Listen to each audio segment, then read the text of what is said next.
Do you desire to turn your passion into income? Connect with other creative souls who also dance to the beat of their own drum?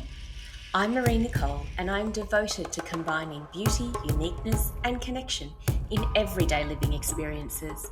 As a creative professional and Dharma coach, I help people connect to the truth of who they are and facilitate them in embodying their uniqueness. It is my hope in this podcast that I inspire you to live your life on your terms and earn your income through being uniquely you. After all, it's the unique thread that we each contribute to the collective tapestry that creates the whole.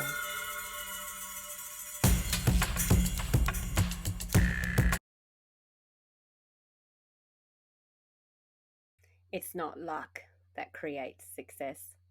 Over the weekend, I travelled to trade my wares for the first time in 3.5 years and experienced success on so many levels, not just because of what I sold, but also because of the people that I connected with and the comfort and beauty of my stall, the experience of camping in a rooftop tent and sharing that experience with my two beautiful hearted boys.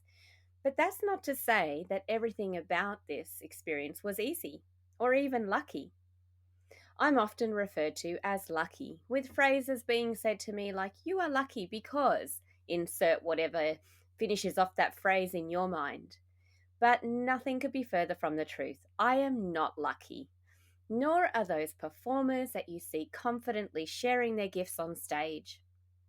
What you don't see when you witness someone operating in a seamlessly effortless way are the trials and tribulations that they have encountered and learned from along the way. All the challenges they've overcome, the lessons that they have embraced, the learnings that they have taken from those lessons, the fears and tears after what some might consider failures. What leads to this seemingly effortlessness is determination, gratitude, and a willingness to fall down, get up, dust off, and go again. Pivot, tweak, try new ways, which is especially powerful when the driving force behind all of this is a purpose driven by passion that aligns with what you value and how you are here to serve in this lifetime. That is what leads to success, not luck. I was reflecting on what I believed led to a successful weekend for me, and I'd like to share some of those key takeaways with you in the hope that it helps you create success in your endeavors too. Number one, preparation. There was a lot of forethought that went into setting us up in a way that we would allow us to relax and enjoy the weekend's experience, from having some of the food pre-cooked and frozen so that all that was required was to heat it up and to serve, or to have some simple to cook meals that were nutritious and delicious. This was really important because the boys were helping me prepare lunches and dinners over the weekend, and I made our breakfasts. And so we spread the load, and we allowed ourselves the luxury of buying festival food on the last day. Another aspect of preparation is being prepared for all weather conditions. Creating a comfortable market stall while keeping stock safe and secure makes it so much easier to relax and enjoy the experience. I've learned many tricks over the years to stop my stock flying away in strong winds. And I did have a couple of things blow away and over this past weekend, but for the most part, my stock was stable. Post market, I also write a reflection and record what I could have done differently and what I could do to improve the experience the next time. And I keep a spreadsheet of all the items I need to pack, which I add to after every event. And a couple of things that made a big difference this time was throwing in an extra big throw rug and buying some natural fibre rope to create shade behind the stall. Now, that throw rug suspended between the marquee and the tent made a big difference to our comfort level. It meant we did not need to leave the stall to chase the shade. Instead, we could just create shade as needed over the course of the day as the sun shifted. And the throw rug was one that actually suited our market stall feel, so it wasn't obtrusive to the eye. It was a part of the atmosphere. Number two, personal comfort. With the unpredictability of weather conditions, it's important to be prepared for anything while still representing your brand. Being able to layer up and peel layers off as needed. If you know my work, you know that I work with natural fibers and quality fabrics. So I wear things that are breathable and beautiful and add to the overall look of my style, but they're still functional. Now, I've learned the hard way at a previous festival when I packed one of my beautiful vintage full length fur coats that looked great. But when a storm came through and I frantically reached up to hold onto the marquee, I ripped that beautiful coat. So this time, I didn't take my beautiful fur coat, which I have repaired since, but it did take a fair bit of effort to repair it. This time, I took a beautifully hand woven woolen poncho, and this way I could layer up easily over the top of my flowing linen garments, and it left my arms free in case I would have to do the same again and reach up quickly to grab my marquee. Now, it was hot during the day, and the temperature then dropped very quickly as the sun set. So, wearing lightweight linens kept me so cool throughout the day, but I also had leggings and a long sleeve tee available if I needed it, just to quickly add on those extra layers. Rather than wearing jeans and overheating, I prefer to stick to the cooler, lighter layers and then add and subtract as required. Because this weekend was hot, staying hydrated was so important too, and drinking lots of water throughout the day makes such a difference to personal comfort.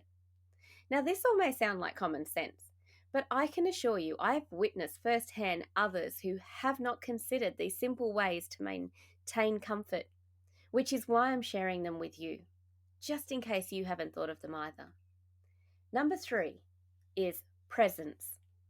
Being present to the experience adds to creating treasured memories, taking time to connect with people, seeing them and being seen by them is one aspect of a festival that I truly value, especially connecting with festival goers who are camping there for the weekend too. The opportunity to really talk on a deeper level and connect, which is one of the reasons why I keep going back to Majors Creek Festival.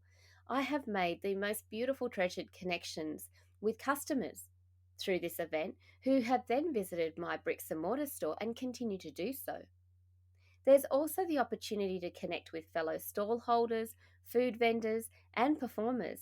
All these people contribute to the overall experience, which also means you do too. So, being present with them is where the magic lies in our collective experience. Number four is gratitude. I'm a seasoned festival marketeer, and it always surprises me to hear the amount of complaining that takes place, especially about things like the weather, the Wi Fi, the genre of music, the inability to shower, and the list goes on. We were camping, and we knew that ahead of time, and we knew what we were getting ourselves into. And so expressing gratitude for those who've put all that time, energy, and effort into providing us storeholders the opportunity to get our wares out in front of a group of people we would not cross paths with in that trader customer scenario is something to be grateful for. And if you're not grateful for it, then I'd be asking myself, why am I doing this? Does it really suit you to be traveling to trade, attending outdoor events if all you would prefer is climate controlled everything? Now, I'll be the first to admit that at the end of the festival, I reflected on one of the main differences between operating out of my bricks and mortar store and operating in the traveling trade scenario. And that is that I don't have control over the entire experience for the customer. From the music that's played to the scent of my incense to the textures of the fabrics and even the ambience of lighting. I don't have control over that at the festival, but I do in my store. But the one thing that I haven't got operating out of a fixed location for the last 6 years was a flexibility to see new places, meet new people, and take in the different surroundings while trading. So while I did not wish to close my bricks and mortar store, my current personal circumstance and situation is leading me to do so. And I'm actually quite excited about the flexibility it will afford me to explore more of this beautiful country of ours. Number 5, your energy.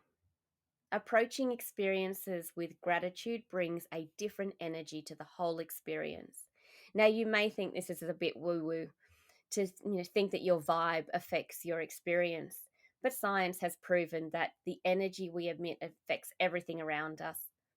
So if we come to these events with heightened anxious energy, then that filters out and it affects everyone else around us and it affects our own personal experience and vice versa. On the rare occasion that I was able to walk around the market stalls, I picked up on a noticeable difference in energy of the different market stalls. And I couldn't help but wonder if those that had a less desirable experience are aware of the impact that the energy they bring to the experience has a significant part to play on the outcome. When we come with the expectation that we should receive a particular outcome, we have a very different experience than when we come to the event also to contribute to the experience ourselves. Which brings me to number 6, reciprocity, particularly sacred reciprocity. Acknowledging that there is a mutual exchange of energy that creates harmony and balance amongst all life, which plays such an important role in the outcome of our market stall experience. I'm not saying we should not expect to make money as market stall holders. We are not just there to add to the atmosphere, but we are a part of the experience for the festival goers. So creating an experience for them, that's as much a part of the magic that will in turn create a magical experience for us. It's a learned skill holding space for people and giving them a beautiful experience in your market stall, then gracefully directing the conversation to a close when another potential customer approaches your stall. But we are there after all to earn our living, so it's a really important skill to learn. Which takes me back to the opening statement. It's not luck that creates success. It's living with purpose, driven by passion that aligns with what you value and how you're here to serve in this lifetime that leads to success, while keeping in mind what success means to you, which is a whole other topic for a podcast in itself. Thank you so much for your time. I know how valuable it is, and I hope you got value out of listening to this podcast. If you are looking for a coach to support and guide you through your own unique journey of creating a life you love, then reach out for a connection call. And if you'd like to connect with other creative souls in person by joining us at a workshop, a retreat, or to book a unique shopping experience here at Creators Nest, I run those by appointment. So check out the website for more details. The link is in the show notes. Oh, and please leave a review. I'd love to hear any insights or inspirations that were activated in you from this podcast. And I look forward to drumming, dancing, or soaring alongside of you.